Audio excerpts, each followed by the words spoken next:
บกันกับรายการอนุบาลการเงินแบบบิตคอยน์เนาะในหัวข้อนี้เขาสิมาร่วมกันเรื่องว่าเป็นยังเขาเฮ็ดเวียกตลอดชีวิตของเขาแต่ว่า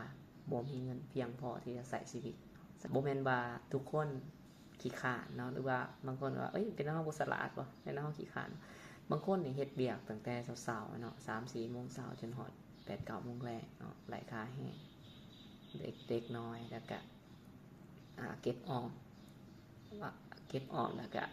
ถือค่าเงินเฟ้อกัดกินเฮามันเหมือนว่าเฮาหาเงินบ่เก่งเนาะทุกคนเก่งเบิดเนาะหาเงินสะสมเงินจังซี่และซึ่งระบบมันบ่ได้เอื้ออำนวยให้ทุกคนเป็นแบบนั้นเนาะคนแบบว่าเฮาเกิดมาแล้วบ่มีทุนแล้วเฮาสิหมดหวังแล้วก็สิคล้ายๆแบบคันบอกอย่างนี้มันคือสิเศร้าเกินไปเนาะว่าจ้ะเพราะว่าระบบมันเฮ็ดให้เฮาเป็นแบบนี้ฉะนั้นแหละวิธีหนึ่งที่เฮาจะหลุดพ้นออกจากระบบตัวนี้ได้ก็คือเฮาไปต้องเมื่อไล่ออกงานหรือว่าไล่ค่าจ้างมาเฮาควรจะเปลี่ยนเป็นแอสเซทที่มันรักษาน้ำพักน้ำแห้งเฮาให้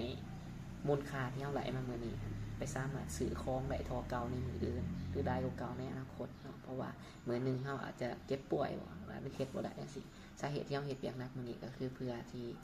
สะสมน้ำพักน้ำแห้งไว้ที่ว่ามื้อนึงเฮาเฮ็ดบ่ได้เนาะก็จังสิเอาส่วนนั้นมา